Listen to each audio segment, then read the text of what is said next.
Pagkatapos nito pagkatapos nitong presentation na ito, ay hopefully either after o bukas, ipapadala ko itong mga notes, okay? Ah, ipapadala ko itong mga notes, PDF file, bawat isa sa inyo. Kasi pagkatapos nito, mag-umpisa na yung Mentoring Accountability Group o MAG. So, hindi ko alam hindi ko alam kung anong style gagawin ninyo. Ang facilitator ba ay buong month o iikot bawat week? Hindi ko alam kung anong style ninyo. Pero anyway, ang notes, yung ating tatalakayan ngayon will be sent to you para kung sino man ng facilitators, mga members, ay doon yung mga notes at yun ang pag-uusapan. Doon kayo huhugot ng mga application sa buhay. Ganyan. So, hindi kailangang makinig sa recording para maging basis ng inyong mentoring accountability group sharing. So, ganyan, bali, ang ating direction ngayon. Hopefully, matapos natin before 1 o'clock in the early morning. Hopefully, hindi naman. Ang aim ko, mga 2 hours lang siguro. 2 hours lang. Pero I'm really excited na kasama kayo. Talagang hindi ko maisip na bibigyan ako ng Panginoon ng opportunity to serve you, kayong mga second generation. So, parang beyond ng aking pinapangarap. Alright. Yung tatlong topics sa pag-usapan natin ngayon. Number 1, yung mentoring of the heart is the heart of mentoring. Gusto kong ipadama sa inyo na itong GCL na ito ay first and foremost, it's actually a inward journey. It's really about the heart. Kasi sa aking experience, ang metodolohiya or topic o skills, ang pinakamadali sa totoo lang. Pero unfortunately, yun ang binibigyan ng diin sa mga churches ngayon, yung the how-tos, ganyan. Puro mga seminars na doon sa skills. Pero sa tingin ko, yun ang pinakamadali talaga sa buhay ng Kristiyano. Ang pinakamahirap yung inward journey. And yet, hindi nabigyan ng diin. So dito sa GCL, i-reverse natin yun eh. Kaya you should anticipate, siguro madi-disturb kayo kasi nasa degree ng ano nyo yun eh, nasa degree ng freedom to share. Ganyan. But sinusubukan natin, hopefully kaya yung hopefully maging inner circle nyo yun where you can freely share your heart out. Kasi doon kasi ang spiritual growth talaga. So, we'll talk about that. Mentoring of the heart is the heart of mentoring. Tapos dito natin tatalakayin yung bakit kailangan to, lalo na sa time na ito. Tapos subukan natin i-define, i-illustrate ang mentoring of the heart. Tapos yung pangatlong topic siguro, hopefully hindi tayo aabot pa ng 11:00, ay gusto kong talakayin sa inyo. Gusto kong i-convince sa inyo o gusto ko kayong ma-convince na ang mentoring of the heart at saka spiritual reproduction ay malaki ang connection eh. Gusto kong ipakita sa inyo na masyadong konektado ang mentoring sa spiritual reproduction. Ibig sabihin, nagre-reproduce kayo ng your kinds. Nagdi-disciple kayo, nagme-mentor kayong ganyan. Tapos, itong mga mini-mentor ninyo, sila ang magiging future leaders at saka missionaries in the future. So gusto kong kapain nyo, gusto kong makita nyo na, can you imagine after 1 or 2 years, meron kayong hinubog ng mga kapatiran sa KBCL na magiging future leaders sa missionaries. Can you imagine, silag natin isang cycle na isang taon o 2 taon.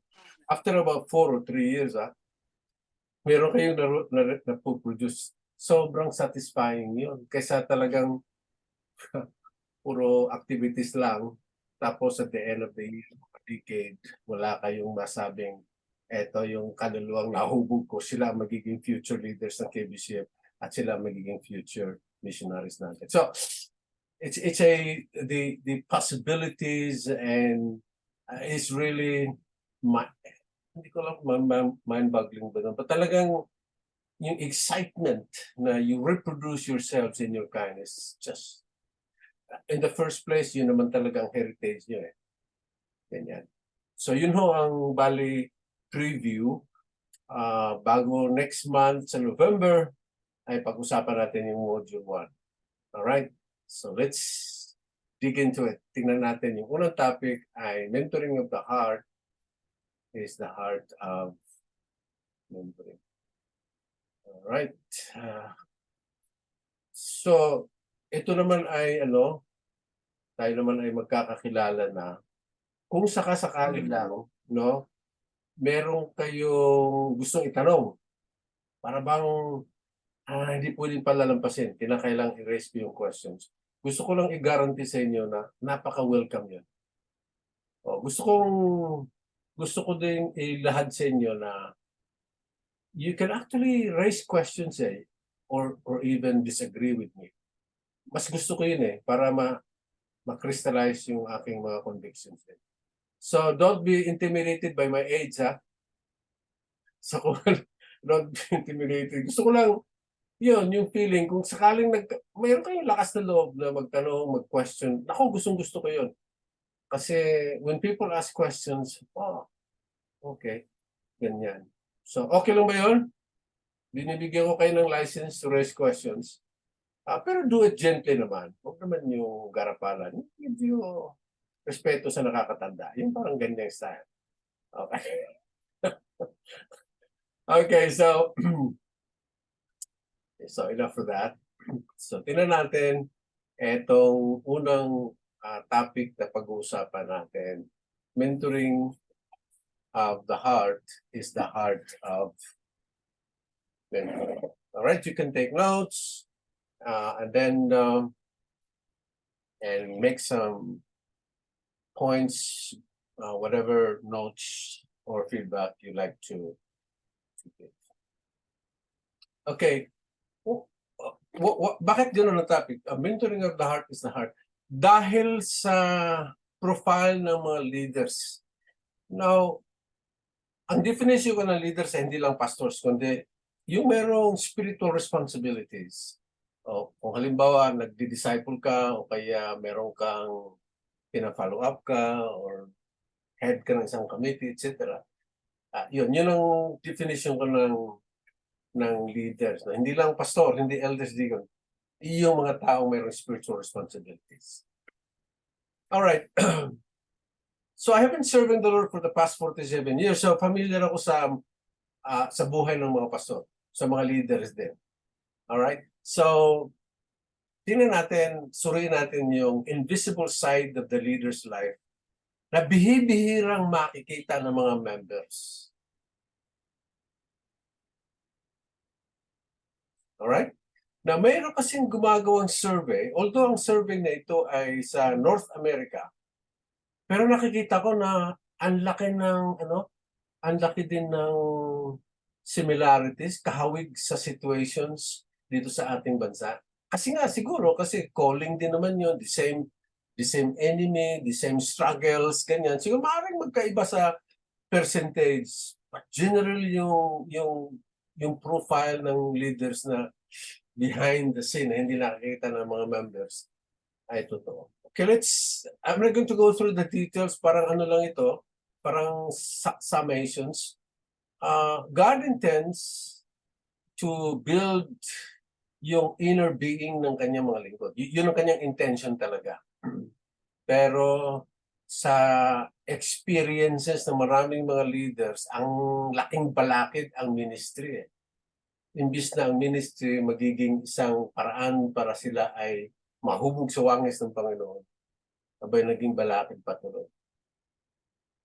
Kaya kung mapapansin mo, mga leaders, hindi na joy sa relationship Panginoon, kundi ang pinag-usapan ay problema sa ministry. Ganyan. Yun ang initial na impressions. So, itong survey na ito indicates na talaga naman ang problema within the leaders although mayroong mga members, mayroong konti, pero easily solvable ang problema kapag nag-umpisa sa mga members. Pero kapag ang problema ay nag-umpisa sa leaders, pambihira, ang hirap. ang tagal. Ubos ang energy mo kapag doon sa level ng leadership ang problema. Alright, so yan, totoo yun. Pero doon sa survey, lumalabas na, dali natabunan na. Doon sa survey, lumalabas, lalo na doon sa last na mga questionnaires patungkol sa relationship ng mga leader sa Panginoon. Abay, lumabas doon yung talagang clues or pointers kung ano nga ba talaga ang pinaka root ng problema ng mga leaders. Lumabas na hindi naman problema nga yung relationship sa bawat leaders, pero dito sa survey lumabas na mayroon pang mas malalim pala. Alright? So, more than anything, God has called the leaders to have intimate relationship with Him. Yun eh. Kung ikaw ay spiritual leaders, alam mo na yun talaga ang dapat nating alagahan. So, yung ating intimate relationship sa Panginoon must come before the ministry, must even come before the family. Ganyan. Pero sa findings sa research, ito yung pinakahuling priority ng leaders, yung intimacy with God. Volume ng kanyang time, doon talaga sa gawain and even sa family. So, if we as a spiritual leaders, don't have intimate relationship with the Lord, how can we expect to minister to others? Kumbaga yung ating intimacy sa Panginoon, yun ang ating reservoir of spiritual energy. Kapag wala yun, kapag yan ay talagang empty, yung tangke ng ating resources spiritual ay medyo empty, how can you give? Kaya ganon ang unfortunate pictures ng mga leaders ngayon. So yun. Ngayon, atin namang suriin kung bakit, ano bang reasons why leaders fail and fall. So dito ay gusto kong i-share sa inyo yung mga findings, mga analisa ni Tom Reiner. Meron siyang sinulat sa Christian Post Contributor. Gusto ko lang banggitin yung ilang mga observations niya. Bakit nga daw ba ang nagbabagsakan ng leaders? Ganyan. So, ang una niyang binigay na reason ay leaders feel they are invincible. Parang tingin nila sila ay napakalakas. Talagang sila, merong sense of superiority. Hindi sila basta-basta matitinag.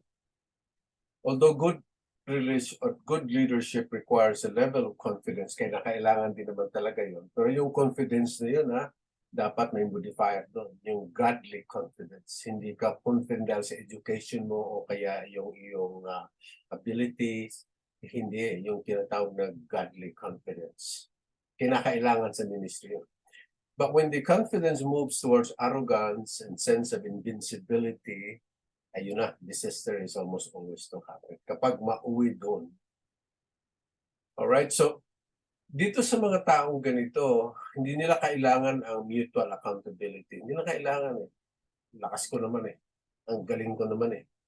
Maabilidad naman ako eh. So bakit ko kailangan ang mutual accountability? So kapag walang mutual accountability ang isang leader, almost all, sabi dun sa research, moral and marital failures normally follows. So, kasi walang nagtatanong, nobody's asking hard questions sa buhay natin.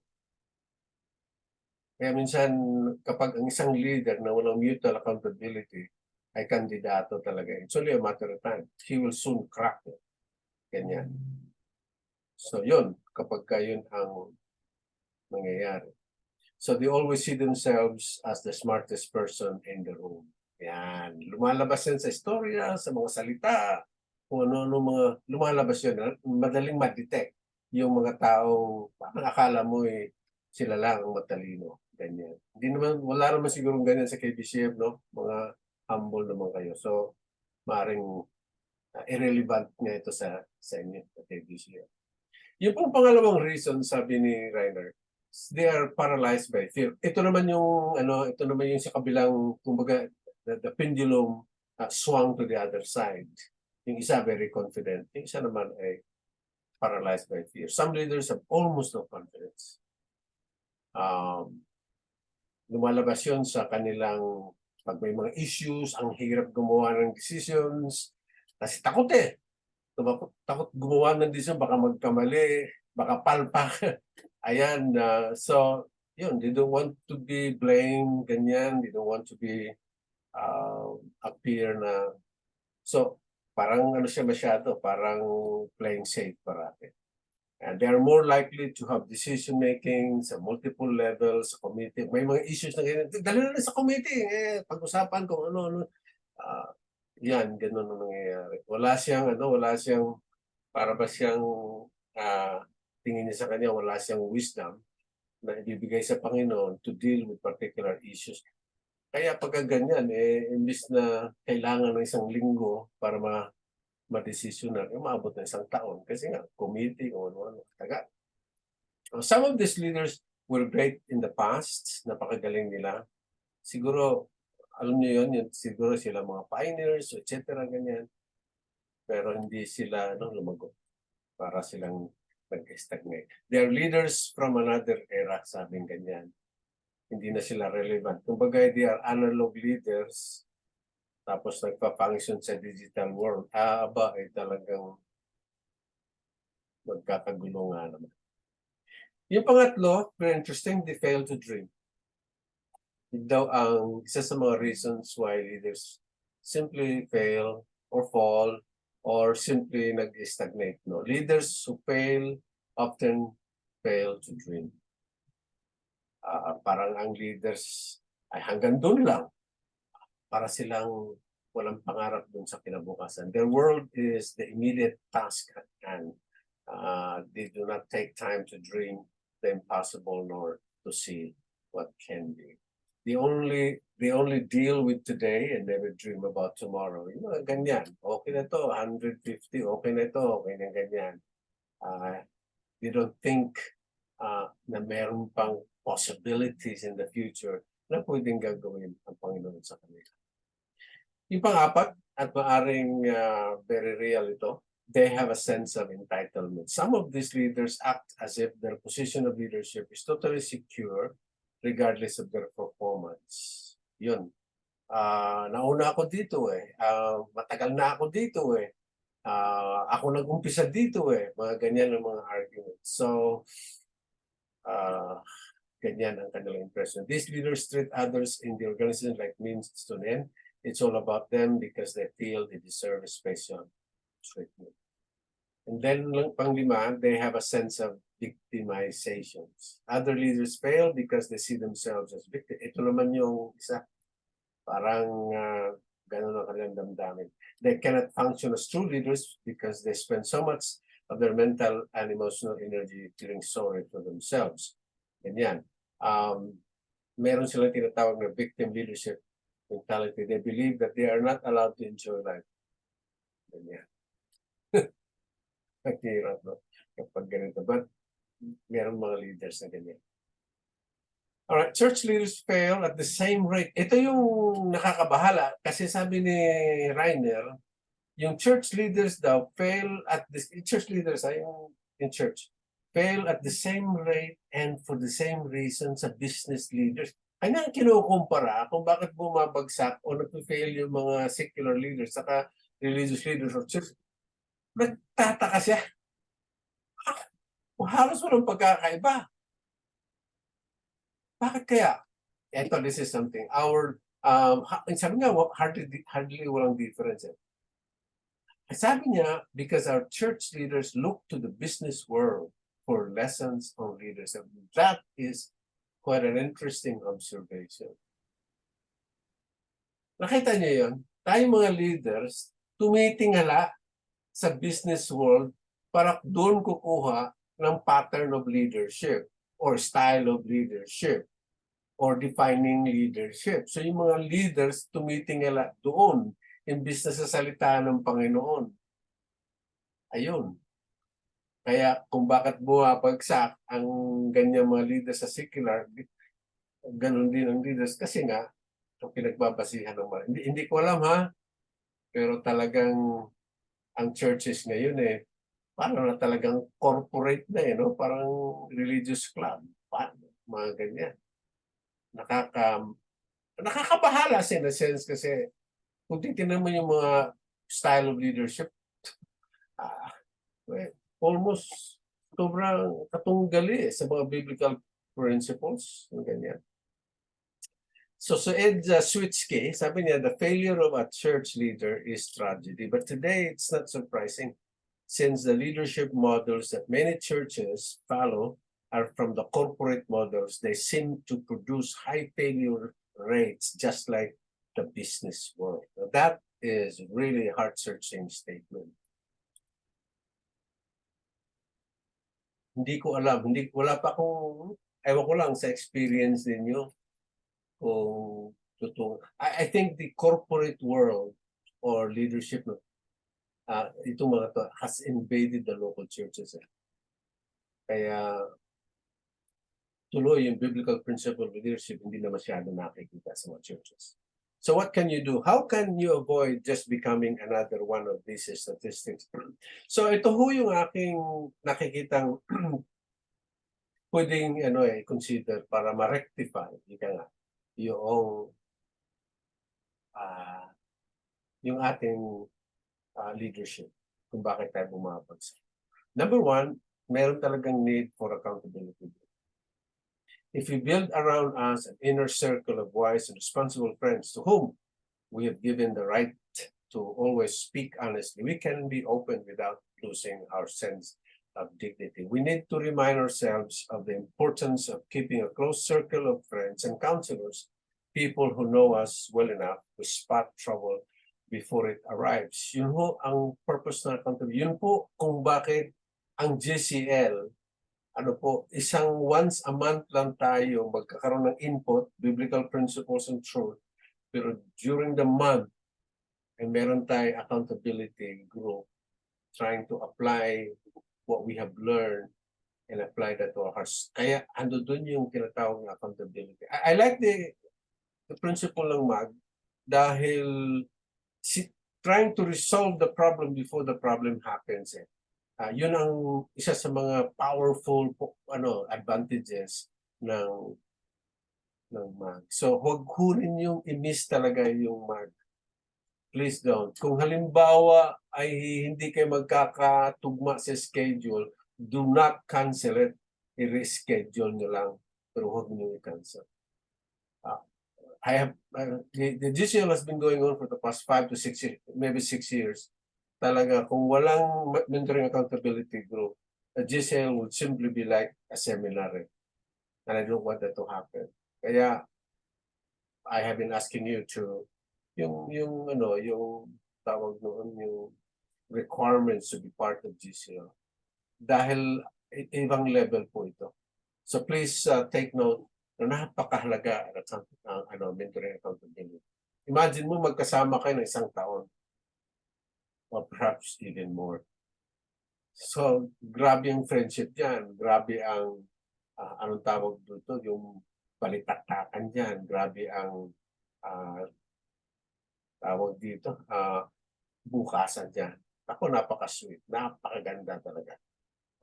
Yung tinatawag na authentic, genuine community, nakikita sa MAG. Ganyan.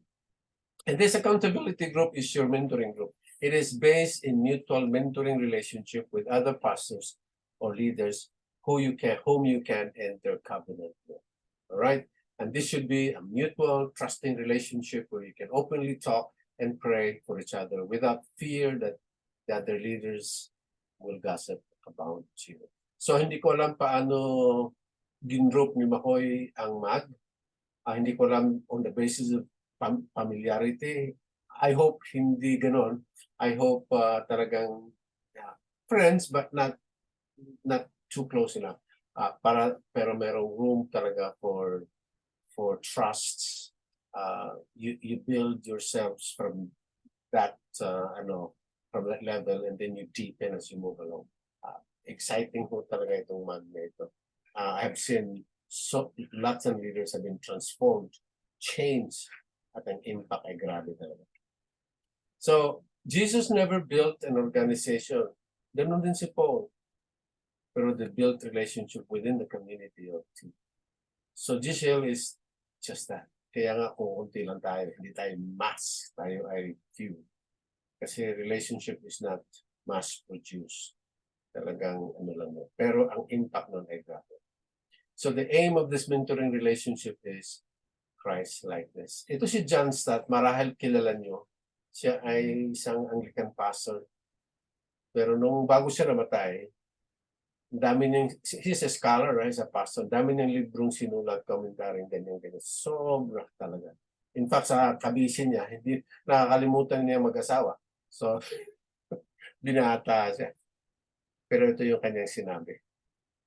So I want to share with you, sabi niya, where my mind has come to rest as I approach the end of my pilgrimage on earth. And it is this, that God wants His people to become like Christ. Bigat, no? Bigat eh. So, andun yung priority, yung intimate relationship with my Lord, that must come before the congregation or even family. Yung ano, ito yung ating tatalakayin for the rest of the year, yung idea ng new creation or Christ-likeness or Imago Dei in Latin. Okay, pastors and church leaders don't stop growing. We don't stop growing. Talaga, pag nag-stop growing tayo, patay na tayo. But we don't. We just moved on. Ganyan. Our own transformation. Siguro, mag-reflect na medyo malalim-lalim dito sa statement na ito. Our own transformation as spiritual leader is our greatest influence for our church members. Ang influence natin wala talaga sa title. And yet, ganun ang nangyayari. Wala din sa office natin, wala din sa ating ability to preach, and so on and so forth. Believe it, ang talagang greatest influence natin yung ating spiritual transformation. I really believe that with all my heart. Kasi po, when we stop growing, we stop influencing. Kaya ganun. Kinakaladkad natin at napansin natin wala tayong power dahil yun, could be an indication na we stop growing. Mentoring of the heart will get us there. So sa Eric Johnson, kaya ito po yung aking ano talaga, yung aking parang pinaprioritize in terms of ministry, itong mentoring of the heart. Si Eric Johnson, sabi niya, mentoring is the third most powerful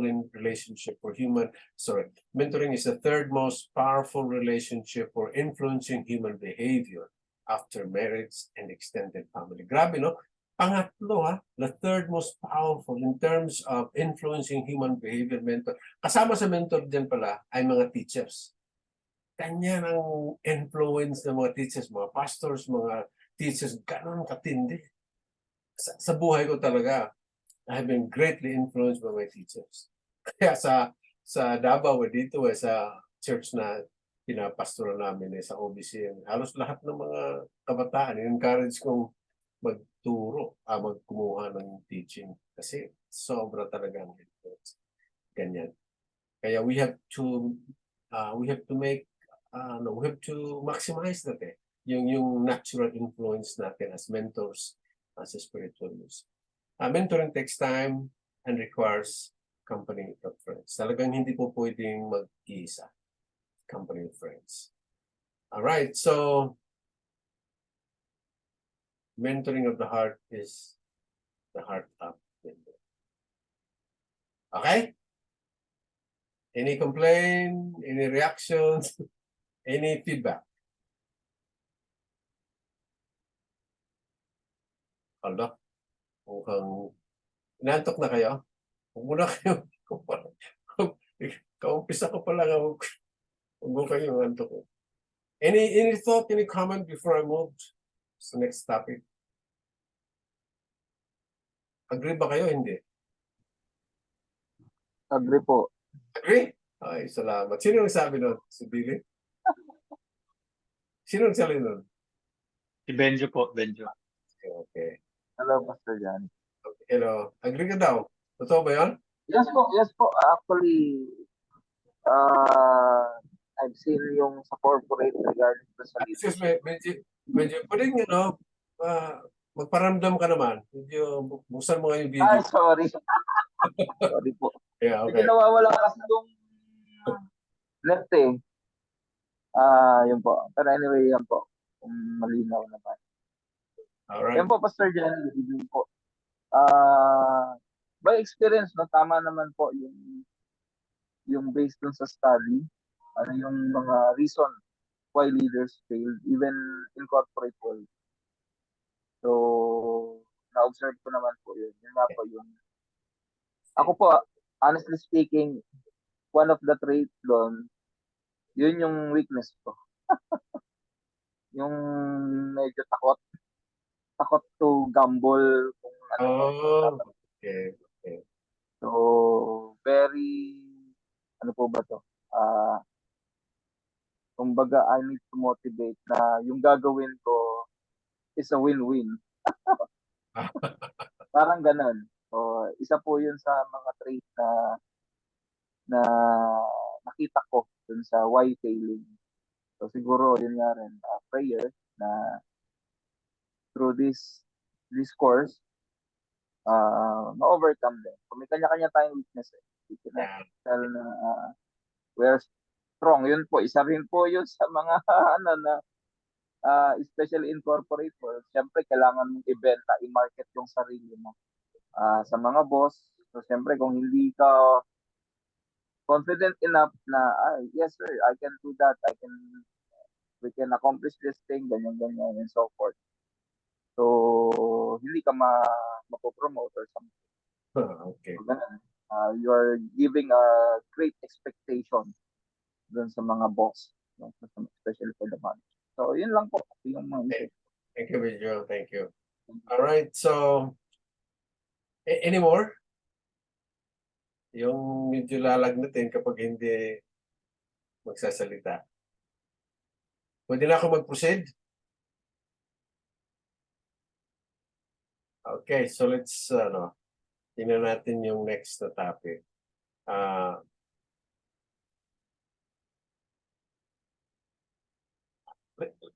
Let me attempt to define at saka bakit talaga kailangan ng mentoring of the heart? Right, yung first topic na pinag-usapan natin, isa yon. Pero let's try to get more personal. What is mentoring of the heart and why is it necessary? Paunahin natin yung why, tapos yung definitions ay yun ang pangalan. So bakit po?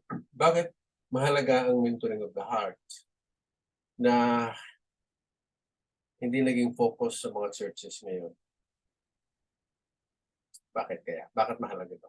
So let me suggest ilang mga reasons kung bakit napakahalaga ang mentoring of the heart, lalo na sa ating mga leaders. Number one, because of the presence of the enemy. Babalik at babalik tayo dito eh. Ganyan.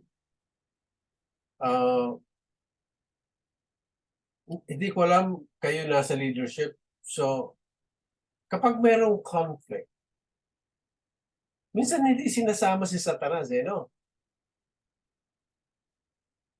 Pero si James, for example, sabi niya sa James 3:14, but if you have bitter jealousy and selfishness in your hearts and do not boast and tell lies against the truth, such wisdom does not come from above, but it's earthly, natural, and demonic. For where there is jealousy and selfishness, there is disorder and every evil practice.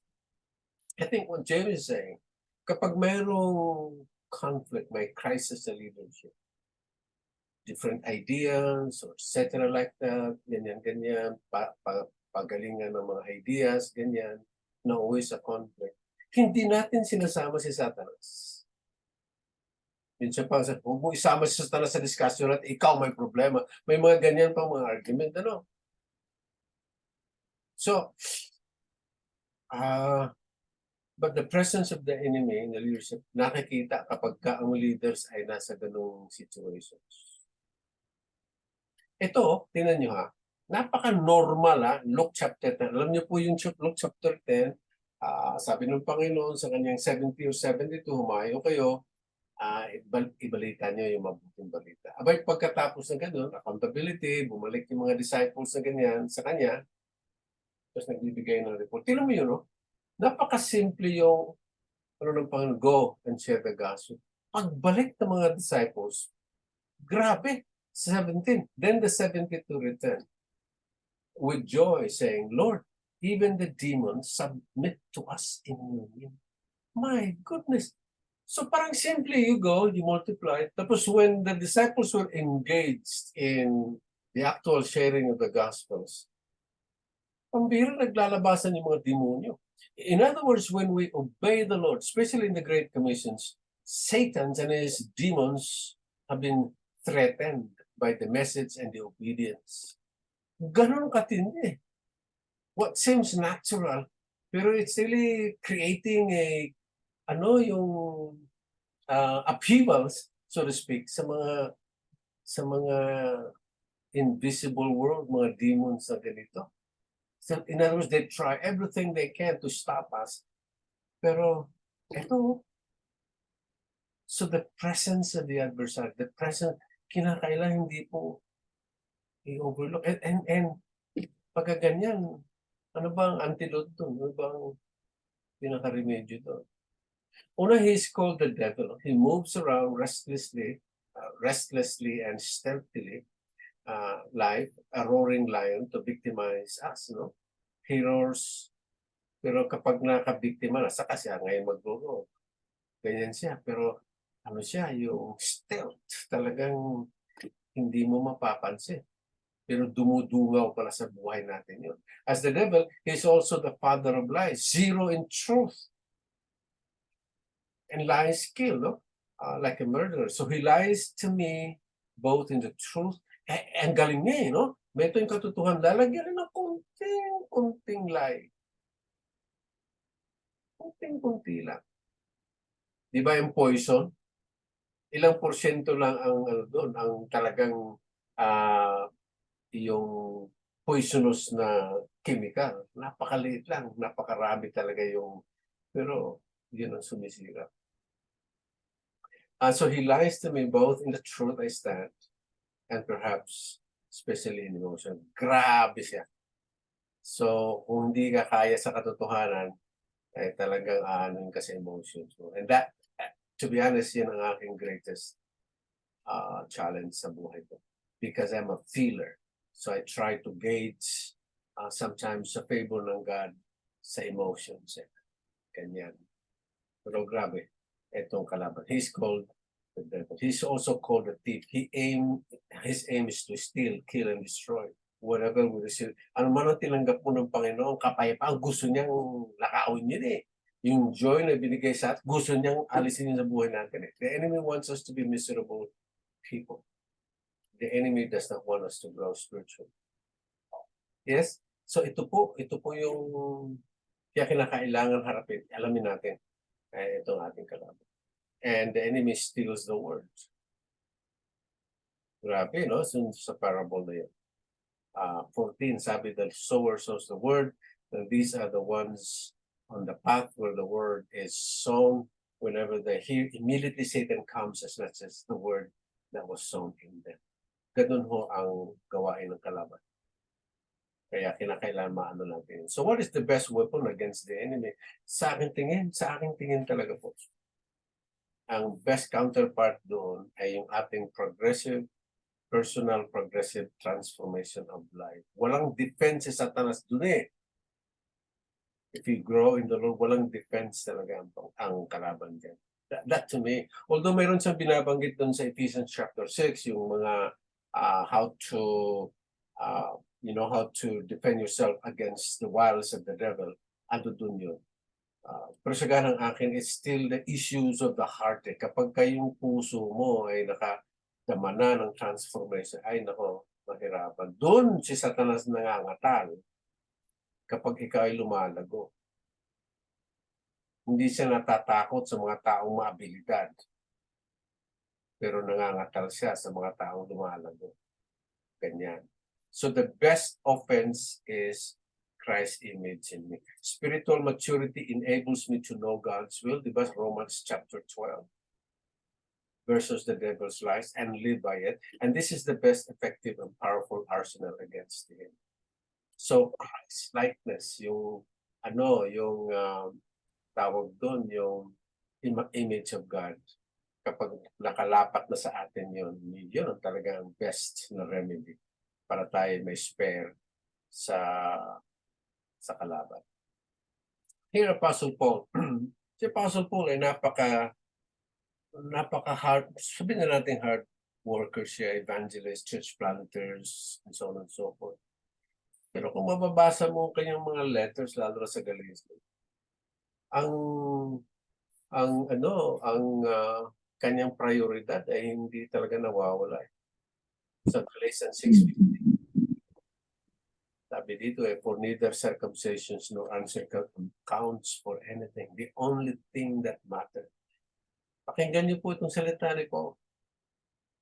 The only thing that matters is a new creation. Pero hindi yun ang focus natin, no? Mga church, hindi yun eh. Pero sa ganang kay Paul, eto yung what really matters, yung new creation. So ibalik natin itong focus na ito.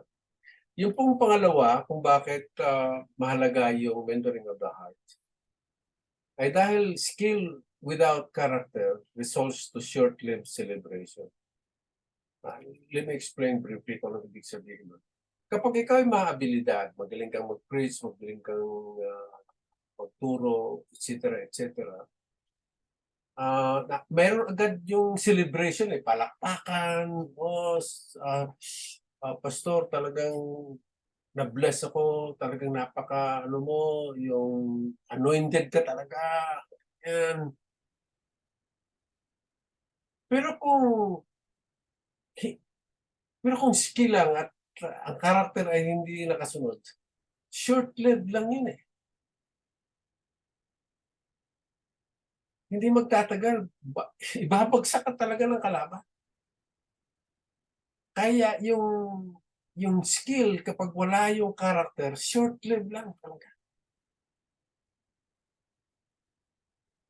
Pero yun ang ating pinofocus. Meron akong nakilalang pastor dito eh. Sabi niya, gusto kong gayahin itong pastor na ito kasi powerful, masyado magturo. Ang galing, ang daming na-influence sa mga church member. Siya ang number one na ini-invite kapag may mga big events kasi ang galing talaga. Yun ang ating hinahangakan. Ganyan. So skill without character results to short-lived celebration. Character and skill go together. As a matter of fact, hindi talaga dapat mawala yun. Yung character at skill, they must come together. Pero nangyayari, para tayong, anong tawag dito kumbaga sa, yung naparami yung emphasis sa skill ang character na pagkaiwanan. But they must go together and they're interconnected and they influence each other. So character, as it were, is the engine to sustain the Great Commissions or the calling na binigay sa atin.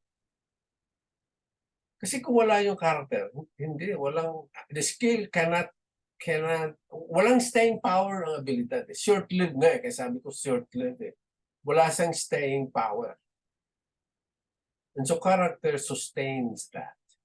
So skill without character results to short-lived enthusiasm. Kaya Ningas Kugon, hindi ba? Sentro, sinasabi natin. Hindi po pwedeng, mga gawain ng Panginoon, kailangan endurance. Yun ang in-emphasize ni Paul sa kanyang pastoral epistles, endurance, patience. My goodness, kung wala ka, kung puro abilidad, paano ka? Sa dami-dami, talaga namang sobrang mga problem na harap sa iyo. Kung ang karakter mo ay kulang pa, paano? Character naman, without skill, useless spirituality naman. Anuhin mo yung banal ka nga, hindi mo naman ginagamit yung skill, anong gagawin mo? So, yun naman ang dapat din tingnan. Ito yung napakagandang kombinasyon sa Psalm 78, 72, si King David. Ang sabi niya ganyan, with upright heart, he shepherded them and guided them with his skillful hand. Ganda ng combination, no? Upright heart, skillful hand. Pero again, sa practice, sa ating practice, and even our spirituality, skillful hand is more emphasized than upright heart. Nandun yung upright heart, tapos nandun yung skillful hand, nandun yung sustained great commission. Sa GCL, ang pinofocus natin upright heart. Gaya ng nasabi ko, gaya ng nabanggit ko sa inyo, ang skillful ang pinakamadali. Pero itong upright heart, yung issues of the heart, ang pinaka-most challenging one. So, mentoring of the heart is a journey inward. Yun, paloob yun. It's a journey towards character formation. Sa MAG, hopefully sa MAG, you begin to discover who you really are. Okay. And we don't abandon each other. We embrace each other and commit ourselves to grow together. So, yun ang gusto kong makita at na-experience ninyo sa MAG. So, the longest journey, sabi ni Doug, Hammarskjöld, whatever pronunciation, the longest journey is the journey inward. Matatapos lang yung pag dumating na ang Panginoon. Pero habang tayo buhay o naghihintay sa kanyang pagdating, ang journey na yan ay nagpapatuloy. Ito yung isa sa mga paborito kong kataga or verse na sinabi ni Paul sa Galatians 4:9. So, my children, sabi niya ganyan, sinabi niya dun sa kanyang mga anak sa Galatians, I am again undergoing birth pains until Christ is born. Ito yung spiritual leader. Ito yung tunay na spiritual leader. Talagang mayroong pain, mayroong process ng yung pagmamalasakit para lamang itong kanyang dinilisapon, yung mga anak ay maging kawangis ng Panginoon. Mahulma, ika nga, sa wangis ng Panginoon. Ito yung gusto kong makita sa KBCP. Ito yung damdamin. Naalala ko si Pastor Chuck. Let me just maybe share this example si Pastor Chuck. Yung unang mga first fruits sa KBCF, hindi ko na babanggitin yung mga apelyido, pero sila yung mga first fruits. Siyempre galing sila sa background na napaka-rough. Ay talaga namang napakahirap. Pero kasama ko si Pastor Chuck sa 2 years sa kanilang bahay. Grabe ang kanyang damdamin. Yung kanyang puso na matulungan itong mga ito para maging kawangis ng to the point na dahil sa kanyang ganyan, nagkakasakit siya, na-hospital siya. Sa yearning and desire kung bakit ang tagal naman, parang gano'n, merong tinatawag na sanctified impatience. Ang tagal lumago. Pero yun ang kanyang damdamin. Birth pains until Christ is born. Sana gano'n tayo. Sana gano'n tayo. Babalik yung ganong culture na so, yan. Yun ang damdamin. Sabi nga Bisaya, no? Mga anak ko, nagikasakitan ako pag-usap. Hangtod na si Kristo, mahulma diya sa sunod. So, I like that Cebuano. It is a lifetime ministry, in other words. So, yun ang kung bakit kailangan ng mentoring of the heart. So you understand my heartbeat kung bakit ang JCL is simply just that. It's the issue of the heart that we need to refocus. So what is mentoring of the heart? And can it make a difference? Yun ang gusto kong anuhin ngayon. Medyo lalabas tayo ng konti, medyo tingnan natin yung impact ng mentoring of the heart. Hindi lamang within the church, but maybe culture, within we'll just share that with you kasi exciting ito. So, mentoring of the heart, mentoring aims sa values as attitude of the people. In other words, it's the issues of the heart, and from the heart, nandun yung values, what is important to you, values, At saka attitude, yun yung mga characteristics. Paloob na yun eh, sa loob na yun eh. That's mentoring of the heart. So ang aim ay yung i-sanctify yung values at saka yung attitude natin. Yan ang aim. Now, lalabas tayo ng konti. Tanungin natin to. Ito ay, hopefully it doesn't sound parang napakasimple. I know it's complicated, pero allow me just to share kung bakit, anong pagkakaiba at ano ang impact ng mentoring sa buhay ng mga bansa, etc. etc. So here it is. The difference between the poor countries and the rich ones ay hindi daw sa edad ng bansa. Hindi daw doon. Yun ang findings. Halimbawa, ang bansa kagaya ng India, 2,000 years old na yun, and yet napaka-pobre ang bansang ito. 2,000 years, grabe. And yet, sobra. Very poor. On the other hand, ang Canada, Australia, and New Zealand, 150 years old lang yun, pero hindi sila ordinary countries. Sila po ay developed countries and very rich. Pero 150 years lang po. Ikumpara sa 2,000 years ng bansang Egypt at saka India. So the difference between poor and rich countries does not depend also in the availability of natural resources. Yun ang findings. Hindi dahil kulang ka ng natural resources, pobre ka. Kaya kung marami kang natural resources, napakayaman ka. Hindi din daw. For example, in Japan, napaka-limited ang 80% mountainous. So, ibig sabihin, inadequate for agriculture and cattle raising, pero pangalawa po sila sa world economy. Paano nangyari yun? 80%. Ibig sabihin, 20% lang ang pupwede mong magamit sa farming, etc. The country is like an immense floating factory, importing raw materials from the whole world and exporting manufacturers. Halimbawa, ang Hapon, bumibili sa amin, sa atin, sa Surigao, bibili ng lupa para kukunin yung mga gold or ore or copper, dadalhin doon sa Japan, i-process nila ang balik, mga relo na, mga jewelries na ganyan. Ganun sila kagaling. Switzerland is another one. Hindi naman sila gumagawa ng wala naman silang plantation sa yung cacao. Wala naman silang plantation yan. Napakalamig yung lugar na yun eh. Pero number one sila sa chocolate. It is in its little territory, they raise animals and plant the soil during 4 months per year. Not enough, they produce dairy products of the best quality. It is a small country that conveys an image of security, order, and labor. Number 11, the safest country in the world. Napakaliit. Ganon. And then meron din sila nasabi or na-observahan na yun daw mga executives galing sa mga rich countries na nagka-communicate sa kanilang mga counterparts sa poor countries, they should na wala daw pagkakaiba din naman sa intellectual level. Yung mga rich countries na mga executives sa yung mga poor, pagdating sa intellectual level, halos walang pagkakaiba. So ganun din ang race or skin color, wala din. Hindi porket itim ka, nabobo ka. Hindi porket puti ka, matalino ka. Hindi ganun. Finding, hindi ganun. So ano daw ang difference? The difference is the attitude of the people.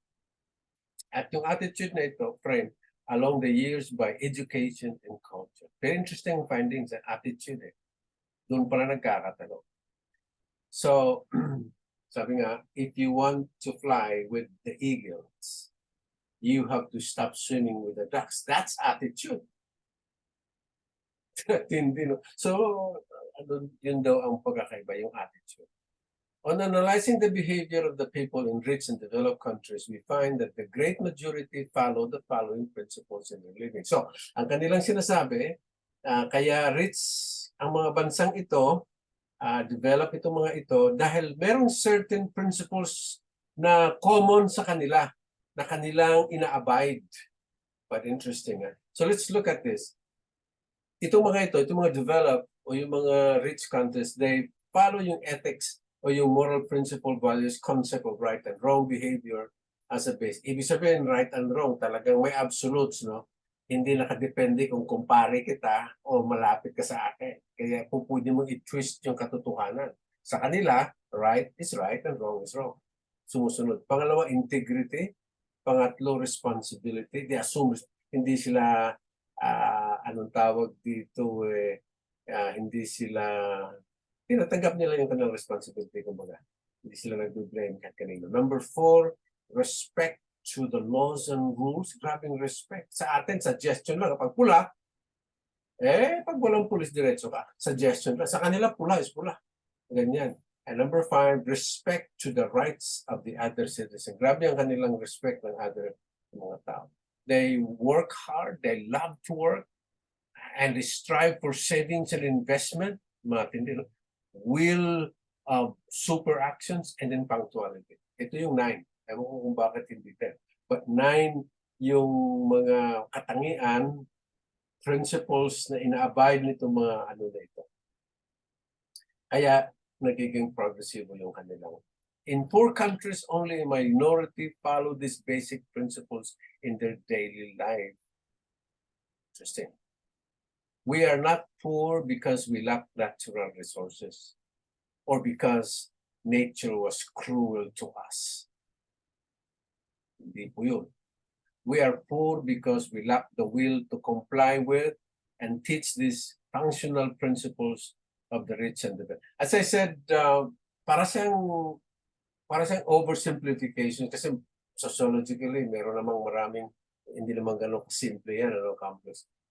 But itong simple observation gusto ko lang i-communicate sa inyo dahil nga dun sa issue ng attitude. We are poor because we lack character and attitude. Yeah? So let me share with you a little bit of my background. Tess and I were assigned or sent to Malaysia.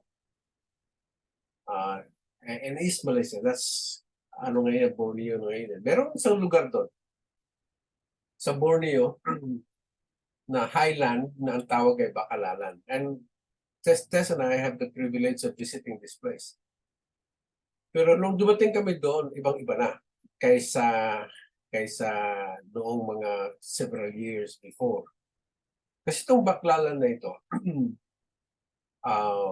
ito yung mga taong, sabi nga ng mga British colonizer, huwag na nating huwag na nating pansinin yung tribe na yan kasi tribal ito. Huwag na nating pansinin yung tribe na ito kasi ang mas maraming namamatay kaysa may pinapanganak. Kaya it's only a matter of time talagang tapos yan. Pero in the providence of the Lord, dumating ang gospel doon from Australia with OMF. Dumating dito. So, by God's grace and intervention, itong buong village na ito turn to the Lord. Ano to merong aklat na may sumulat na aklat, may sumulat patungkol sa buhay nito yung drunk before dawn. Ibig sabihin talagang lasinggir, mamamatay na sila. Umauubos. Ganyan. Pero dumating ang gospel, na-transform ang kanilang buhay, yung kanilang attitude, lahat na-transform. Talagang na-transform. The best rice, pinaka-best rice na makikita mo sa buong Borneo is on this place. This place, talagang ando doon yung mga politicians, mga leaders, mga teachers, talagang the whole tribe. Walang policeman, walang police na makakita doon. Walang naninigarilyo. It's a city transformed. And all because of the gospel. The heart have been transformed. Kaya meron siyang transformation sa nangyayari. The values have been changed, the attitude changed. So may mayroong laking tawag dito. Malaking impact ang heart sa attitude. So mentoring values and conviction. Mentoring is most satisfying when it is done intentionally. So ang aim talaga ng mentoring yung values, yung convictions, yung loob, yun ang aim doon. You cannot mentor unless your first mentor. So ito po yung aking intention na kapag kung gusto nating mag-mentor or mag-disciple, kinakailangan ma-disciple muna tayo. Mentoring is best measured in the transformation of the lives and impact in the person and his community.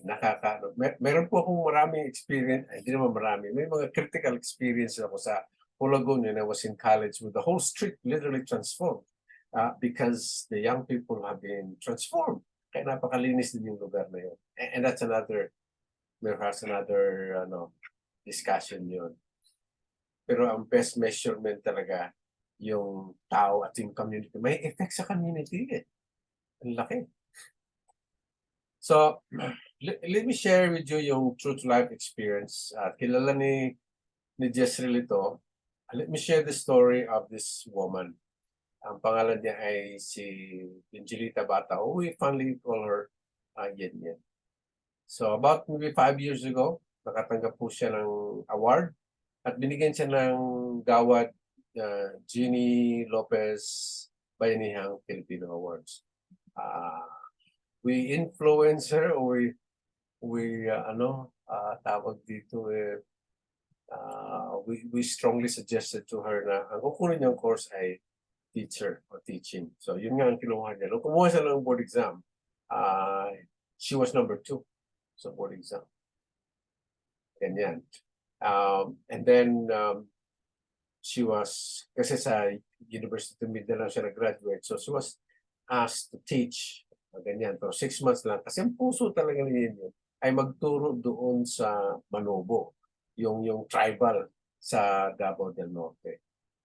Ganyan. So, she was recognized as the national winner dito sa kategoryeng ito. At siya nagtuturo sa Tagasar Elementary School, which is located in the mountains. Pangalawa ho, ito, top 2. Kung ang value mo ay value ng sanlibutan, gusto mo siyempre magpapasasa doon. Ang daming kumukuha sa kanyang kurso. Mga schools, number 2. Pero kanyang puso ay maglingkod, i-offer ang kanyang buhay sa mga Manobo, sa mga tribal people. At doon, nagpunta siya ron. Pagpunta niyang ganyan doon, transform yung eskwelahan, pati yung mga teachers sa kasama niya, na-transform talaga. Meron siya mga Bible study, tapos sa sipag, sa quality ng pagtuturo, lahat na ipapakita niyang ganyan. Ay nako, kung makita mo yung lugar na ito, minsan nga mga government sa NPA naglalabang, nagigirang ganyan right in front sa kanilang eskwelahan. Hindi sila tatakot. Siya pumupunta sa mas malayo pa pag may nakita niyang may eskwelahan doon na grade 1, grade 2. She will stay there for another 2, 3 years para magiging grade 4, grade 5. Ganitong damdamin itong itong babae. One time, gusto niyang lumipat sa Marilog area. Gusto niya kasi tribal din yon. Hindi siya tinanggap ng principal doon. Dahil nung nakita yung credential niya, hindi siya tinanggap. Bakit ka dito sa pinaka-tribo? Dapat doon ka sa syudad. Hinahalaan tuloy siyang NPA. So hindi siya tinanggap doon. Pero ang puso niya gano'n na lang. Bakit ko inukwento itong nito? Because we spent a lot of years for her. Nung tumanggap siya sa Panginoon, walang let up ang discipleship. And we just disciple kasama ng mga ito. And when we engage into discipleship and mentoring, talaga hindi lang ang buhay magbabago, pati yung community. Yun ho ang impact ng mentoring kung nakafocus talaga sa heart at sa values. So yun, kung tingnan mo itong mga picture nito, yan si Yen Yen. And to the right is Louis. Teacher din yon, pero ngayon missionary sa Indonesia. Yung naka-black na t-shirt, teacher din yon. Tama, teacher. Tapos naging pastor, naging doktor, ngayon naging doktor-pastor. Siya ay doktor ng baryo. Tapos yung kaliwa naman, lahat ng ito have gone through the series of disciples. Ang impact ay grabe talaga. reproduction. You reproduce yourselves in the lives of these people. Yun ho ang impact. Pag ang focus sa discipleship or mentoring is the heart, yung values and attitude, hindi na nila makakalimutan. Magiging buhay na nila yung saan sila pupunta. Okay? So leaders need to be mentored in character, in skills, and in friendly environment of mentoring relationship. Now, sad situations among the leaders and the pastors. Ano po yun? We are partners in the ministry, but we are not partners in our spiritual growth and development. Gusto ko pong i-correct yun eh. Kaya nagkaka-problema marami mga conflict. Kasi partners lang sa gawain ng Panginoon. Ang pinag-uusapan ay trabaho. 90 or maybe 98% trabaho, ministry. Pero hindi pinag-uusapan yung buhay. Yung growth. Kasi nga, ang setup ngayon, eto, partners lang sa ministry. But we are not partners in spirit. Dito sa ating GCL, I'm attempting to bring that point eh. Yung we grow together. Kaya sa MAG, we grow together. We are partners together. Ganyan. And hopefully as we serve the Lord, we are not only partners in the ministry, but also partners in our growth. Sana mangyari yan, maging culture din yan sa KBCM. Na hindi lang tayo partner sa gawain ng Panginoon, partner din tayo sa paglago. Naku, napakasarap. Napakasarap pagka ang ito ay babalik sa atin. So, ano ho ang definition of mentoring? Let me just quickly run through this definition. Mentoring is an intentional relationship of love and grace where two persons called the mentor and the mentee connect to venture in a journey, to care and to contribute all the God-given resources towards a life-transforming experience under the guidance of the host. So, ito yung working definitions that we have come up with sa MentorLink, which I'm sharing with you kasi wala na akong makita magandang definition ng mentor ako dito. Intentional relationship, connecting together in a journey, care and contribute all of God-given resources. Ang aim is life transformation and under the guidance of the Holy Spirit. So mayroong key concept, relationship, connecting, contributing, caring, transforming, and then of course the Holy Spirit. So ando dun yung components, intentional, make it happen, be available for it, mayroong relational, trust, transparency, integrity, and intimacy. And then informal. I like this informal, unplanned encounter, ordinary life. Pagka mayroong mentoring relationship, hindi kailangan mag-meet sa building eh. Pwedeng mag-meet sa under the mango tree, kung saan-saan. Kapihan. Well, sa Davao, masyadong mahilig kami sa kapihan. So, ando dun yung mentoring activities na nangyayari. Ando dun yung transformation na nangyayari sa kapihan. Informal. Ganyan. Experiential, celebrating the richness of life. So much to celebrate in life, di ba? So much talaga. We celebrate transactional, mutual accountability, and transformational life change influenced by that. Wow. And the best place to make that happen actually ay kung meron kang accountability. Napakasarap pag meron kang ganyan. May karanasan ka, and then you journey together. Hindi mahirap ang biyahe ng buhay kapag may kasama ka sa biyahe mo. And then, of course, mentoring of the Holy Spirit. So, ang consuming priority diyan ay so that we may present everyone perfect in Christ. Or as what Paul says, ang kanyang consuming priority is, I want to know Christ. So, let me run through the different types of mentoring relationship. Merong one-on-one mentoring, may peer mentoring, or siguro sa atin, barkadahan mentoring. Then this barman that I just, we just came up with this barman, I'll explain, barman mentoring, may synthesis mentoring, and team. So maraming types of mentoring, no? An experienced mentor intentionally invests in helping a mentee grow spiritually. Itong one-to-one mentoring. Yan.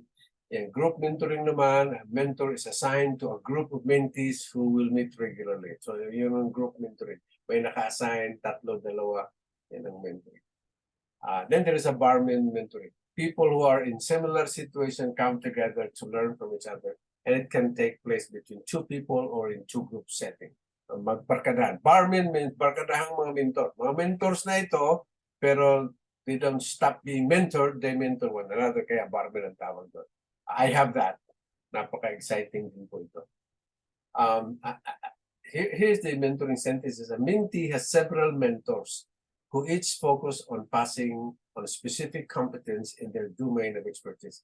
A primary mentor oversees the mentorship, but the mentee benefits from the diverse group of competence and competency mentors.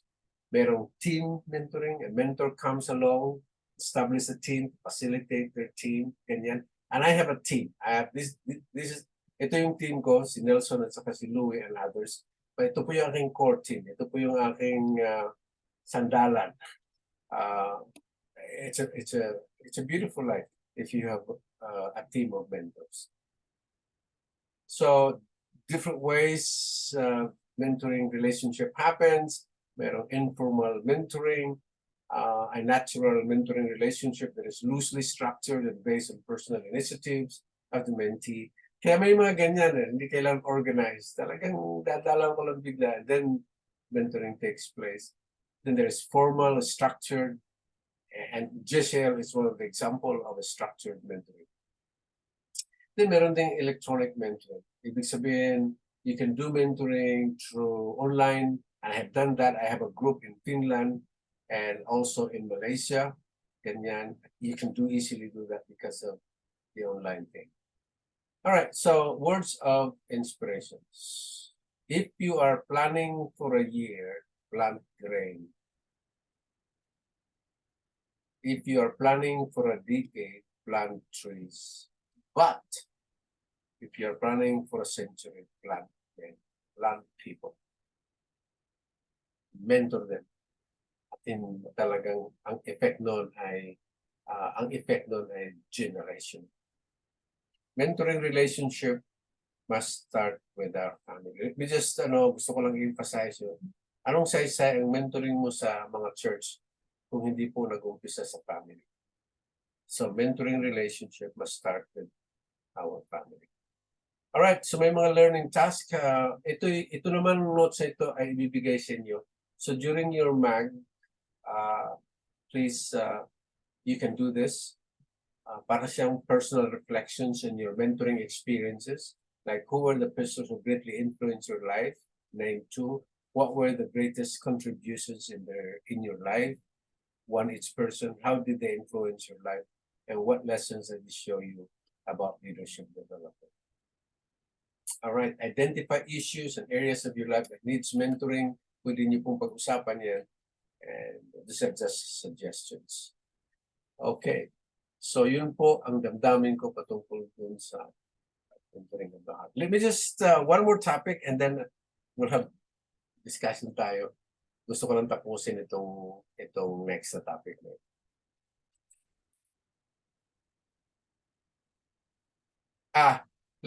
Pwede tayong mag-break? Pwede tayong magkaroon ng mga maybe 5 to 10 minutes para makapahinga naman yung aking vocal cord. Alright? So pwede mga 5 or 10 minutes. Balik ho kayo and then we'll have our last topic. And then after that, hopefully, it would generate some questions from you. Alright. Sige po. Magkape muna kayo para hindi kayo antokin.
Hi, Chel. Ganda mo ah.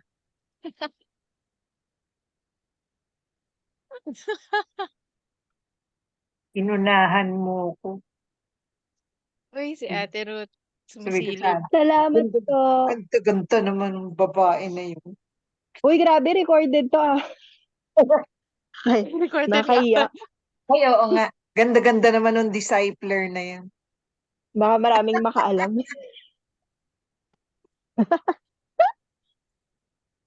Hello. Hi guys. Hello, Jen.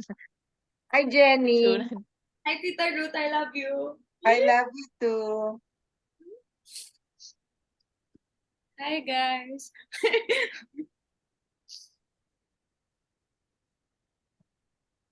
Na-conscious ako. Uy. Record. Mm. Mm. Para sa mga nandito ng mas maaga, may ano kasi, although mamaya siguro pag-uusapan.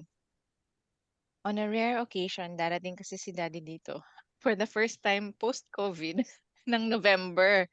Gusto niya kang ma-meet yung GCL group face-to-face. Kung maaari. So, ibabato namin yung tanong mamaya. Kasi parang mahirap yung face-to-face pag late na sa gabi. So, yung itatanong kung pwede ba siyang at Sabado. least for that month lang, for that Overnight. instance lang na Sabado. Pero kung hindi, Overnight edi daw. Friday night pa rin. Overnight Overnight ba? sa Tagaytay. Yeah, mga ganun. Wow.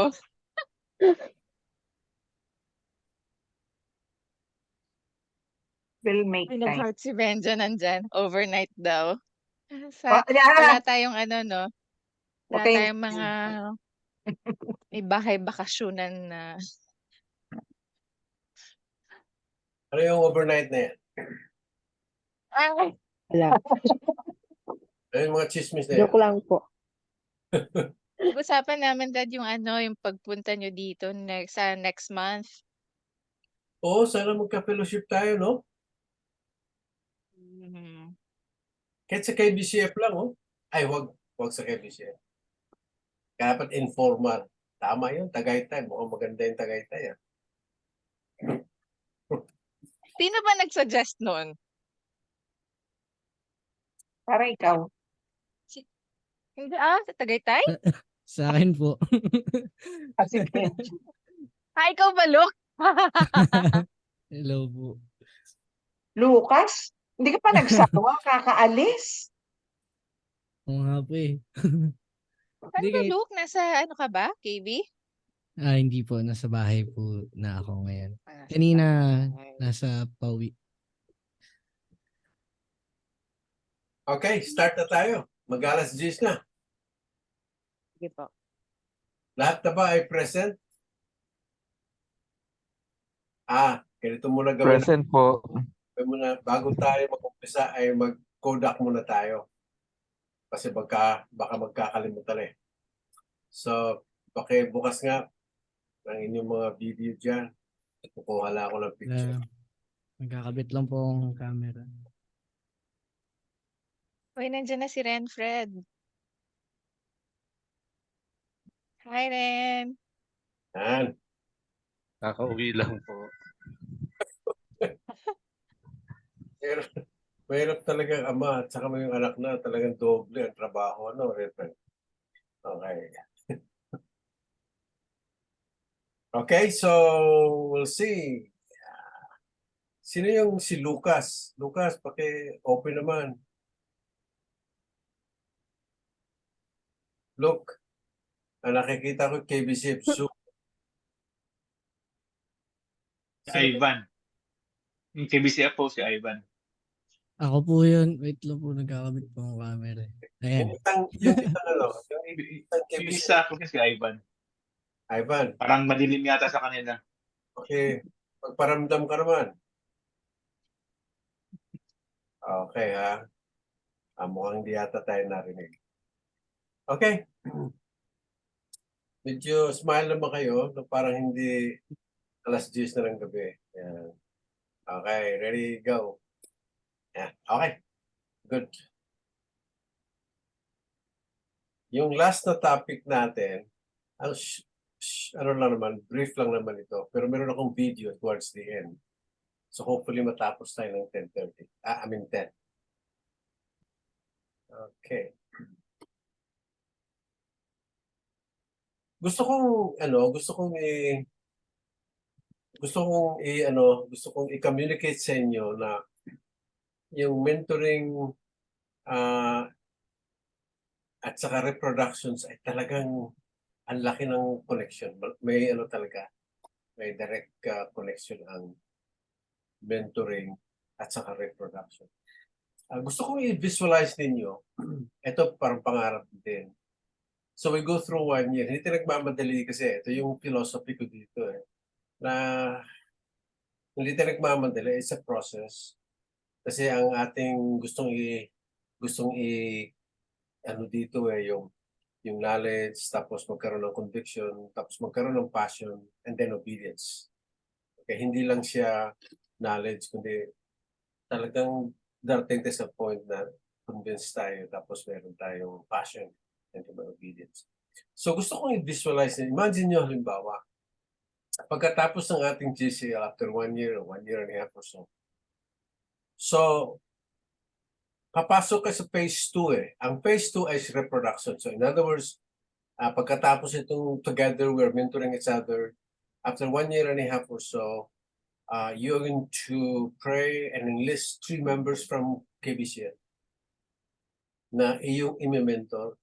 Sa level 2, hindi level 1. Ang level 1 kasi yung new believers. Itong level 2 is kayo mismo I will show you sa biblical examples na ang mentors ang nagpipick up. Sila ang nag-enlist na ganyan. I want you to visualize na after 1 year, parang matagal siya pero it's not really. And then after that, you start reproducing by enlisting 3 members from KBC whom you pour out your life to for perhaps another 2 years. Ganyan. And the potential, itong mga ito na nini-disciple niyo, magiging future leaders of the church at saka future missionaries of the church. Ilang kayo? Say 10 to 12. Tapos meron kayong 3 after 1 or 2 years. Alam niyo ba yung impact nun? Sobre. So I want you to visualize this. What I'm saying is, mentoring and reproductions ay mayroong intimate connection. And I can show that bago tayo mag-formal sa Module 1. Kasi, I want you to feel that connection. Ganyan. So let's begin. Ito yung pinaka-familiar passage in the scripture. So familiar, and yet halos wala kang model na nakikita na ini-implement ito. So common. And the things which you have heard from me in the presence of many witnesses, these entrust to faithful men who will be able to teach us. Ito yung mechanism na sinabi dito sa 2 Timothy 2:2. Ito yung mechanism on how you generate future leaders at saka missionaries. Ito yung mechanism Let's do some konting analysis. So there's Paul, Timothy, reliable man. Ganyan, ito yung nakakita sa 2 Timothy. Tapos, sabi ni Paul, yung narinig mo sa akin, ipasa mo. Entrust is a word for deposit, very strong in Greek. And then, i-entrust mo ito, hindi sino-sino, pero merong ability to teach. So yun ang napakasimpleng mechanism. In order to preserve and conserve the ministry, na hindi mamamatay, merong continuity, perpetual ika nga. Ito yung mechanism na gagawin mo. Faithful, able to teach, and faithful, isang package yun. Ganyan. So spiritual reproduction is God's strategy to perpetuate unbroken supply of leaders. Napakasimple, 2 Timothy. Pero sino gumagawa nito mga leaders ngayon? Sino gumagawa ng mga pastor na talagang mayroong intensity, may passion to follow this mechanism? Itong strategy ng Panginoon ito. tayo, we have been so enthused with crowds. Gusto natin crowds no? Ayaw natin ng kukunti. Pero that's not how, hindi yun ang sinasabi ni Paul dito sa, pero napakasimple. Paul, Timothy, pasahan, tang-tang, others also. Tapos may mga, I don't want to make it to details, but gusto ko lang ipakita yung diagram dito. This is a simple mechanism on how to perpetuate unbroken supply of leaders. And if we do this, talagang hindi, the Lord will spare us from the problem of transitional leadership. Kasi yung reliable men, they are, they are discernible, nakikita yun Napoprove yun. Ganyan. Alright. So anong impact? Ang impact ay perpetual supply of qualified spiritual leaders. Yan ang mechanism. Ang tinatawag natin din mentoring, focus mentoring. Yan ang mechanism niya. So let's look at some of it sa Bible. Sa Antioch, for example, ito, sa 11:25 nakalagay. So Barnabas went to Tarsus to look for Saul. So in 26, and when he had found him, he brought him to Antioch. For a whole year, they met with the church and taught a great many people. And in Antioch, the disciples were called Christians. All right, so let's see what's going on in Antioch. All right, let's do some simple analysis. Ang mentor dito si Barnabas. He intentionally looked and found Saul. Barnabas was not looking for volunteers. Siya mismo nag-i-enlist. Kasi alam niyo yung mentoring there's a transactions of the heart going on Alam mo yung tao And Paul knew Saul na mayroong potential. So Barnabas looked and found Saul. So ang ginawa niya, dinala sa Antioch. And this relationship went on for the entire year. Ang mentoring activities, they met with the church in Exposagat, and then they taught together. All right? And the impact, the disciples were first called Christians in Antioch. Grabing impact, Kaya ilang taon yun? Hindi kasi sino katagal, pero sobrang focus. So, yun ho ang picture dyan Tingnan natin sa Ephesus naman. Ito ang pinaka-exciting din sa Ephesus. In Acts chapter 19:8, and Paul entered the synagogue and for 3 months spoke boldly, reasoning, persuading them about the kingdom of God. Yan ang evangelism and church planting. In verse 9, but when some became stubborn and continued in unbelief, speaking evil of the way before the congregation, he withdrew from them and took. There you go again. He withdrew from them and took. He didn't ask for volunteers. He took the disciples with him, reasoning daily in the hall of Tyrannus. Yan ang intentional discipleship and mentoring. Daily, Hindi monthly. Daily. And then in 10, this continued for how many years? 2 years. So that all the residents of Asia heard the word of the Lord, both Jews and Greek, grabbing impact. So here it is. In Church of Rome, Paul entered the synagogue. That's the venue. Ang action and continued speaking out boldly. Duration 3 months, witnessing, and some were becoming hardened and disobedient. And so the mentor withdrew from them, and in withdrawing, he took the disciples with him. Anong action? Reasoning daily in the school, grabbing mentoring disciples. And then the duration, it took them for 2 years. Imagine mo, JCL, 1 year lang, for 2 years. Impact so that all who lived in Asia heard the word of the Lord. Focus Years ang inabot Ganyan. So, before that, so yun ang gusto ko lang ipadama sa inyo. And I wish you visualized na ito na po yung ating prayer.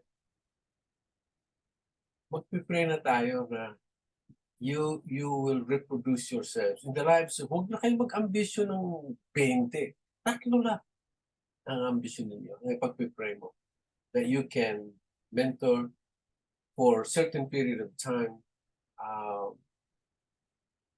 and you will be just after about maybe 2 or 3 years, you look back, wow, I have invested my life in these people, and now they are elders and deacons and missionaries in the future.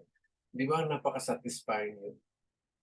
Kaysa after 20 years of becoming Christians, kung anong ginagawa yun, nothing to look forward to, wala kayong nare-reproduce. Parang sayang naman.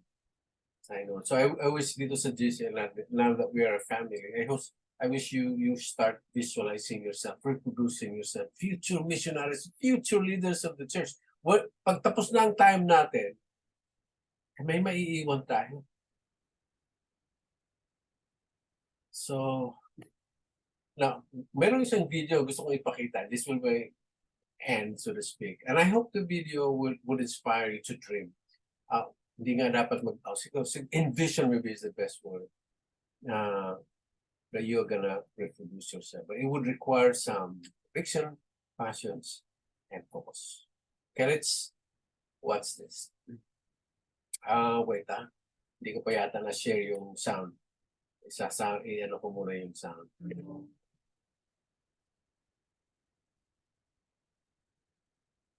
Sandali lang.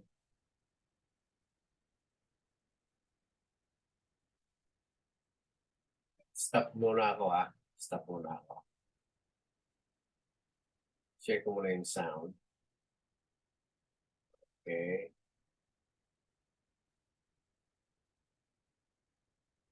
Right, ready to go.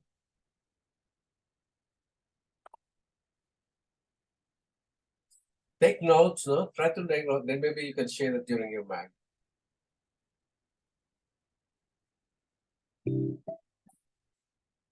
It's called The Miracle of the Chinese Bamboo. I'd like to introduce you to the miracle of Chinese bamboo. It all begins with a seed and with the vision of someone willing to wait. A Chinese farmer, usually struggling to survive and provide for his family, plants the seed and sets his hope and vision on all it will provide when it towers 90 feet above his head. With a heart toward the future, he digs hole after hole, plants the seeds, then begins their care. Day after day, he carries water to the spots he has marked. And because it's human nature to want to see results, he carefully inspects the spots every day. Nothing. Knowing he has to feed his family, he plants other crops, carefully sown around the spots that contain the real hope for his future. He continues to water them every day, feeding them carefully and watching. Nothing. The other crops sprout within weeks, providing nourishment for his family within months, but provide nothing for the future. These crops will not make his dreams come true. They will simply provide for the present. The Chinese bamboo seeds contain all his hopes, his dreams. A whole year goes by. Nothing. He continues to haul water. He stares endlessly at the spots, but sees nothing but barren ground. His hopes, his dreams seem so very far away. There is no evidence of life. Has the seed rotted? Has it died before it ever had a chance to grow? Another year goes by. Nothing. His neighbors, those who don't know and believe in the miracle of the Chinese bamboo, laugh at him. They mock his vision for the future. They look on with scorn as he hauls buckets of water to the spots. He begins to question himself. Will it ever grow? Is he pouring water in his life's energy into something that will reap no reward for him? Another year goes by. Nothing. 3 years of pouring water, energy, and hope into the Chinese bamboo. nothing to show for it. Yet he's heard of the miracle of the Chinese bamboo. He's heard of the huge rewards that come to those who believe. One day he stands over the spots and he cries his frustration and fears.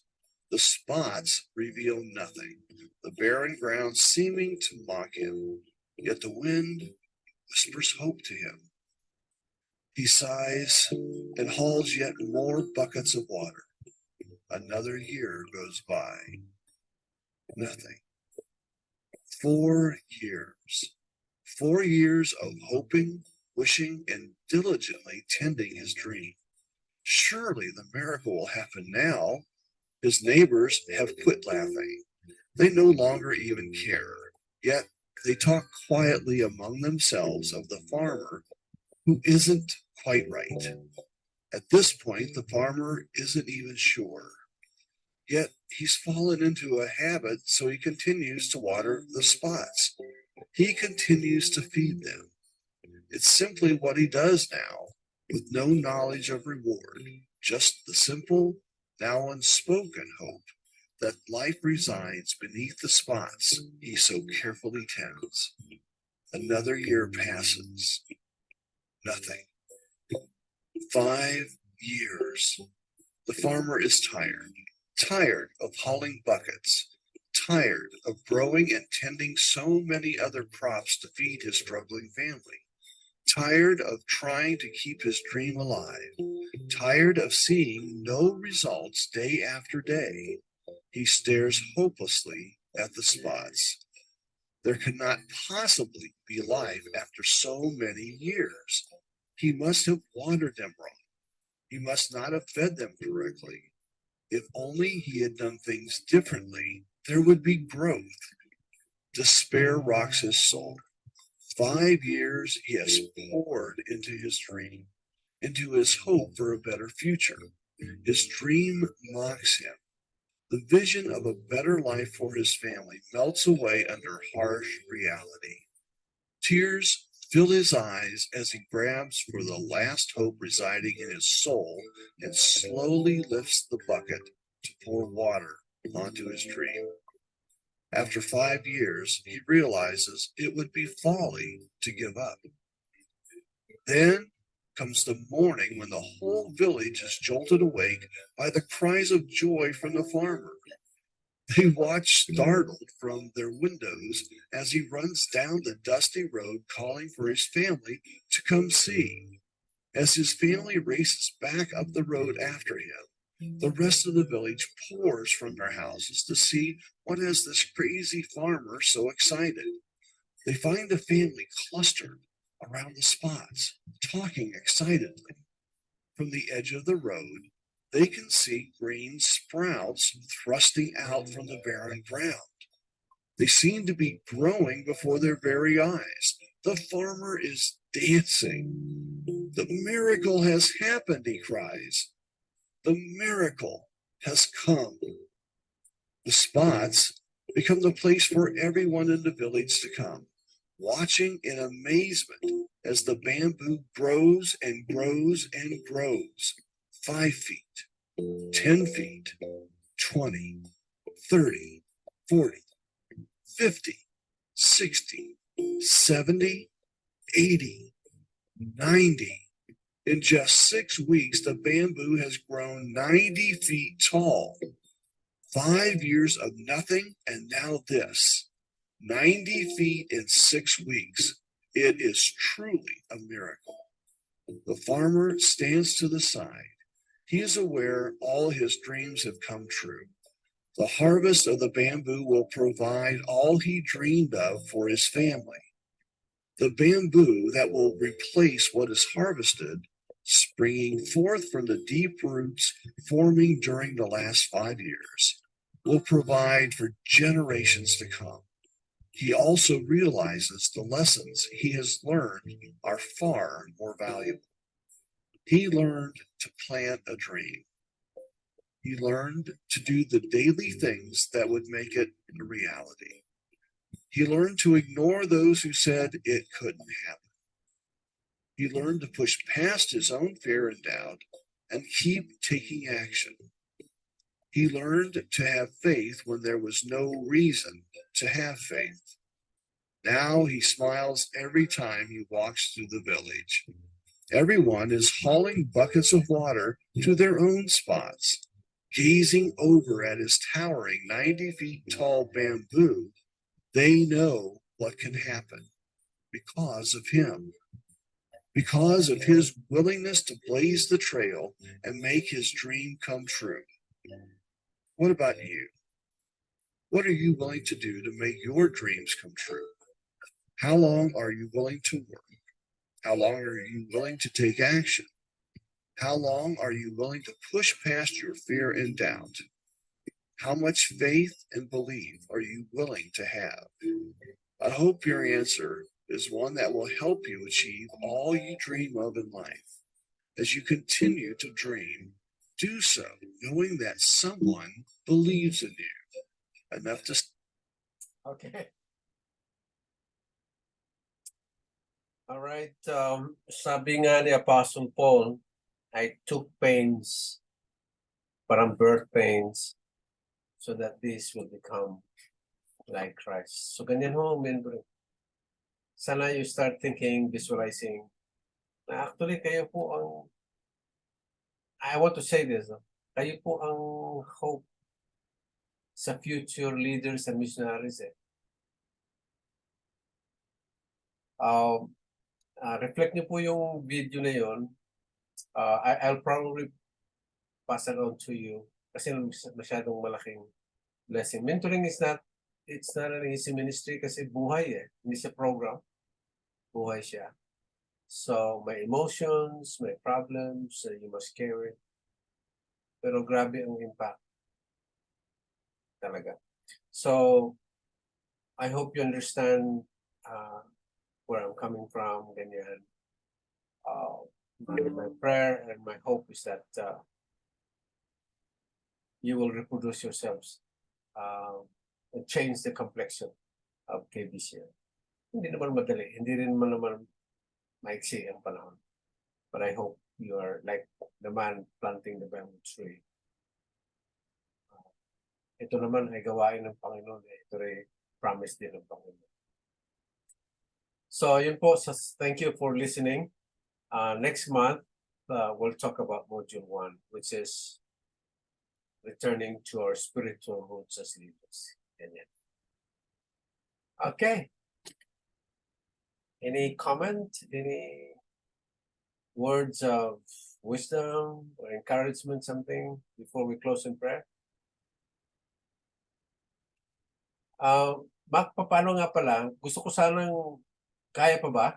Magkaroon ng parang mag and maybe talk about what we have learned and learned today before we close in prayer. O pwede ba ma-organize into a small group, Mac? Kailangan ko maging host para mag-breakout. Pero baka late. Late na ba? Then, Sa ano na lang, or- sa regular mag na lang kung ganyan. Okay, sige. sige So, po. I'll send At it. saka pag-usapan din yung next meeting kasi. Yun. Pag-usapan nyo ngayon bago tayo mag-close? Oo. Okay. Okay, sige. Tsaka rin po Pero yung ano, siguro yun, more guidance dun sa about the mag sessions. Kasi hindi pa sila nag-meet. Yeah. So, baka hindi nila alam kung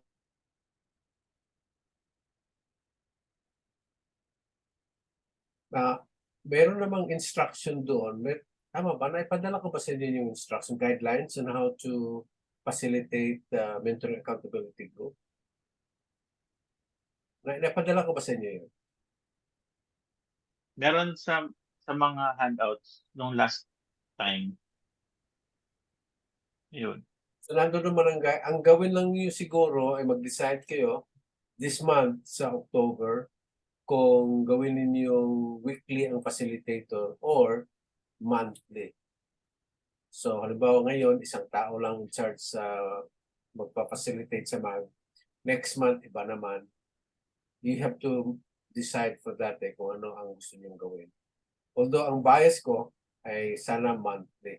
para siya ang may control kung gaano kadami, siya ang may control sa topics na kanyang na pag-uusapan every time mag-meet as mag.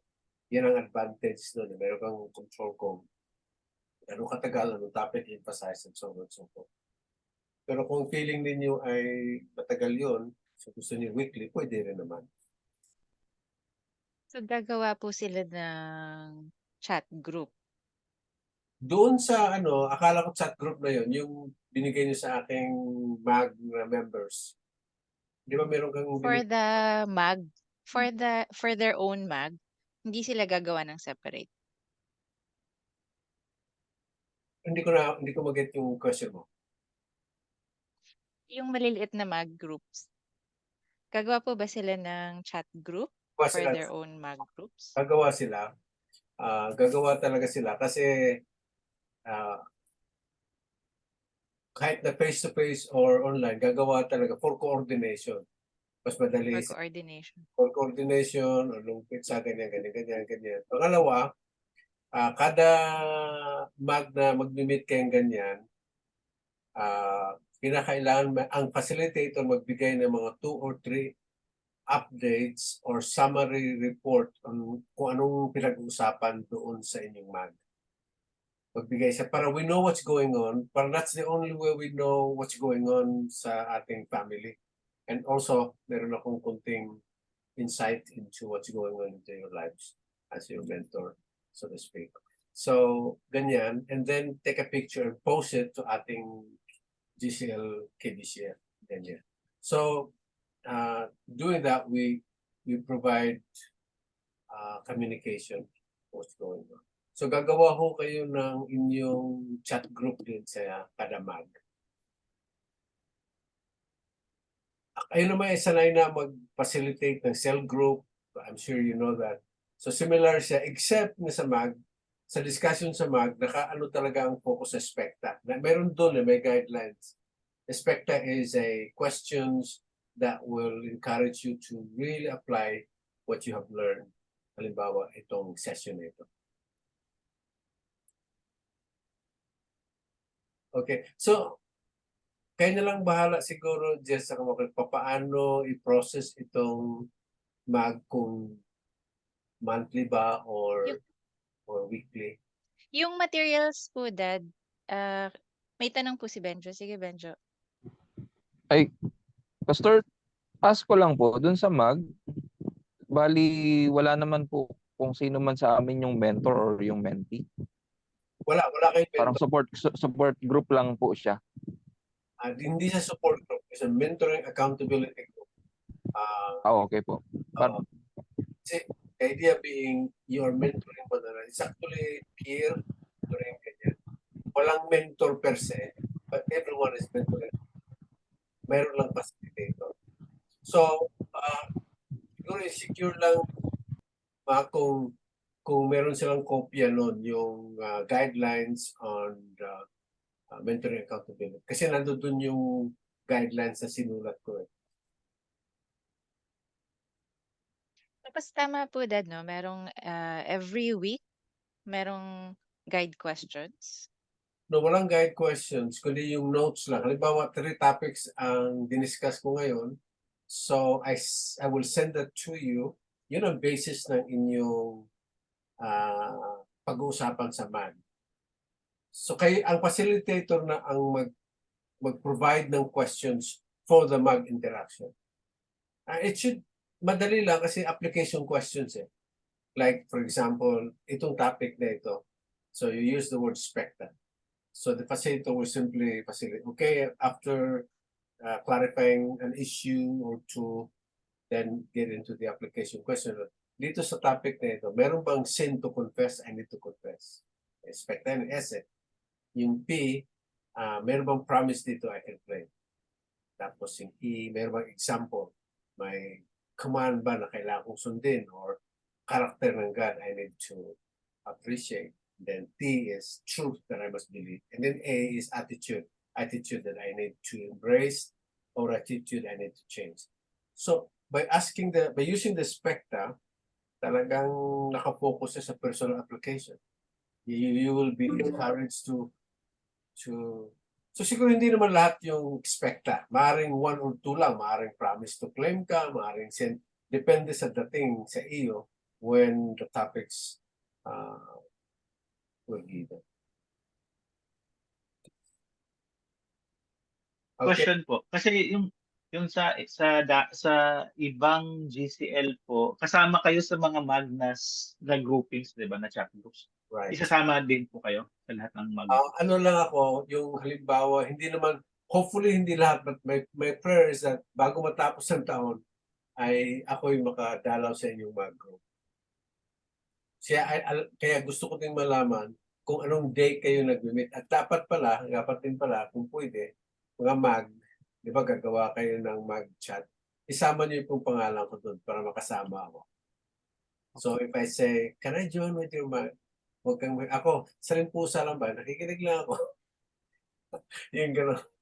Para hindi kayo matitreated. So, alisin ko yung mukha ko. Para hindi naman. Pero gusto ko lang dumalaw din sa Baguio during the day. Hopefully that's the goal. Ganyan. So I know kahit pa paano I can be part of your life. Alright? Any clarification pa doon? Clear ba sa inyo yung mag? You have to meet. Kasi naman, if you meet as a mag, matagal na yung 1 hour eh. Siguro pinaka-most 1.5 hours eh.